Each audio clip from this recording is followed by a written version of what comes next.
অনেকদিন ধরে একটা কমেন্ট আসছিল, ব্লাউজ তো আমরা তৈরি করি, কিন্তু হয় কি ব্লাউজের যে পেছন দিকটা আছে, এই যে দেখো পাশের ছবিটি দেখতে পাচ্ছ কুচকি আছে, তো এইরকম করে কিন্তু কুচিয়ে থাকে। তো এটার কোনো সমাধান আছে কি না, তো আজকে আমরা সেই বিষয়ে আলোচনা করব। হ্যালো বন্ধুরা, welcome back to my channel. তো প্রথমে দেখো কী করছি, লম্বাটা নিয়ে নিচ্ছি। আর লম্বা এখানে কিন্তু আমি সবসময়ের মতো 1 ইঞ্চি বেশি নিয়েছি। সেলাই মার্জিনের জন্য আমি 15 ইঞ্চি নিয়েছি, ফিটিংস গিয়ে হবে 14। তো প্রথমে সেই মার্জিনটা দিয়ে আমি কাপড়টা প্রথমে রেডি করে নেব। আর কাপড়টা দেখতেই পাচ্ছ 2 ভাঁজ আছে, পেছন ভাঁজ দিকটা কিন্তু আমার দিকে আছে, আর কোলা দিকটা সামনের দিকে আছে।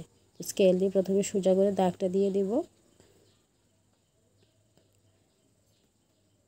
তো তারপর দেখো পুট লাইন নেব। পুট লাইন কিন্তু আমি এখানে 5.5 ইঞ্চি নেব।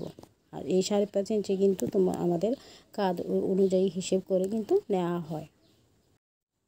তো 5.5 ফুট লাইন নেওয়ার পর কিন্তু আমি গলার দিকটা এবং বগলের দিক এঁকে নেব।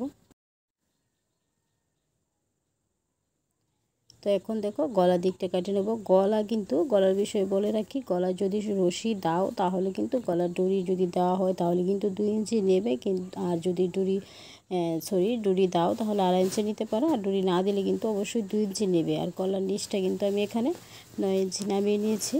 তো এখন আমি নিচ থেকে কিন্তু পাঁচটা প্রথমে এঁকে নিব, আর নিচের পাশটা আমি এখানে 3 ইঞ্চি রেখেছি। আর যারা নতুন বন্ধুরা আছো তাদের মাথায় অনেক সময় প্রশ্ন আসতে পারে যে উপর থেকে 2.5 রেখেছি বা অনেক সময় 2 রাখি, ডরি না দিলে আর নিচ থেকে কেন ছড়ানো, এটা কোনো সমস্যা হবে কি না? তো একদমই না, নিচ থেকে তোমরা যতটা খুশি ছড়াতে পারো, কোনো সমস্যা হবে না। তো এখন এখানে আমি গোল শেপ দিয়ে দেবো, তোমরা চাইলে অন্য কোনো ডিজাইনও করতে পারো এখানে। তো আমি এখানে গোল গলা করবো, তাই গোল শেপ দিলাম। তো এখন দেখো, এখন আসছে আমরা মেন বিষয়, যেটা নিয়ে আজকে আলোচনা করবো। প্রথমে বলেছিলাম, তো প্রথমে কী করবো, আমি বগলটা এঁকে নিচ্ছি। বগল আমি এখানে 6 ইঞ্চি নামিয়েছি। তো প্রথমে কী করবো, একটু সোজা করে দাগ দিয়ে দেব। তারপর দেখো নিচ থেকে উপর থেকে একটু মিলিয়ে নিলাম সমান আছে কিনা। এখন আমি বডি লেফট শেপটা নিব। বডি আমার এখানে 4 ভাগের 1 ভাগ নেব, যেহেতু আমার এখানে 36 সাইজের ব্লাউজ। তো 9 ইঞ্চি নিয়েছি, 4 ভাগের 1 ভাগ। তো 9 ইঞ্চিতে প্রথমে একটা দাগ দেবো। আর এটা হলো আমার বডি ফিটিংস লাইন। এর থেকে 1/2 ইঞ্চি কমে, মানে 8.5 কোমর একটা দাগ দেব।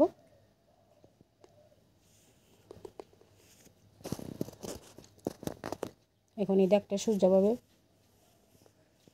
টেনে নেব। আর এক্সট্রা যেটা আমার কখনো লুজ করার প্রয়োজন হলে সেটা হবে 2 ইঞ্চি, তোমরা চাইলে 1.5 ইঞ্চি রাখতে পারো। তারপর দেখো বগলের সেই কোনাকুনি শেপে কিন্তু আমি এখানে 1 ইঞ্চিতে একটা দাগ দিয়েছি। এখন এই ফিতেটাকে 2 ভাঁজ করে মাঝখানে একটা দাগ দিয়েছি।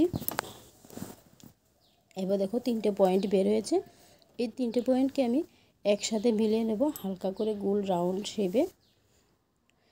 এতটুকু পর্যন্ত আমার ঠিক আছে, কিন্তু এরপরে যে দাগটা দেবো সেটা কিন্তু একটু বেশি করে নামিয়ে নেব। আর এই যে বেশি করে নামানোটা, এটাই হচ্ছে মূল কারণ তোমরা বেশি নামাও না বলেই তোমাদের ব্লাউজের পেছন দিক থেকে কুঁচকে থাকে, কেননা বেশি কাপড়টা থেকে যায়। এই এক্সট্রা কাপড়টা কিন্তু কেটে বাদ দিয়ে দিলে কিন্তু এই সমস্যাটা হয় না। তো আশা করি বন্ধুরা তোমরা বুঝতে পেরেছো এতটুকু পর্যন্ত। আর গলার দিক থেকে দেখো 200-এর মতন আমি গলার দিক থেকে নামিয়ে নিয়েছি।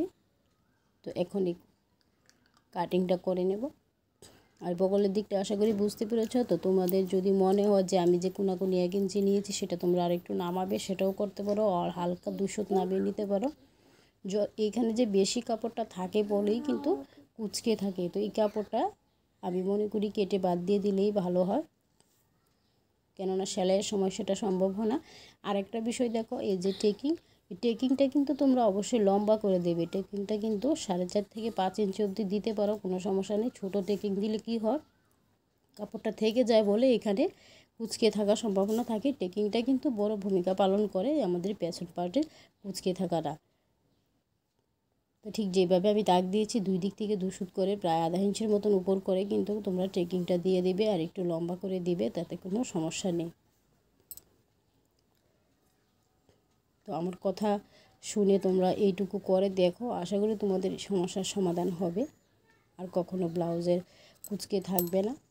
তো ফিতের দেখেছো আমি কীভাবে বডিটা ভাঁজ করে কিন্তু 1.5 ইঞ্চি যে এক্সট্রা রেখেছি সেটা বাদ দিয়ে কিন্তু যে বডি লাইনটা রেখেছি সেটার মধ্যে ভাঁজ করে কিন্তু টেকিংয়ের চিহ্নটা দিয়ে দিচ্ছি। তো দেখা হচ্ছে পরের ভিডিও।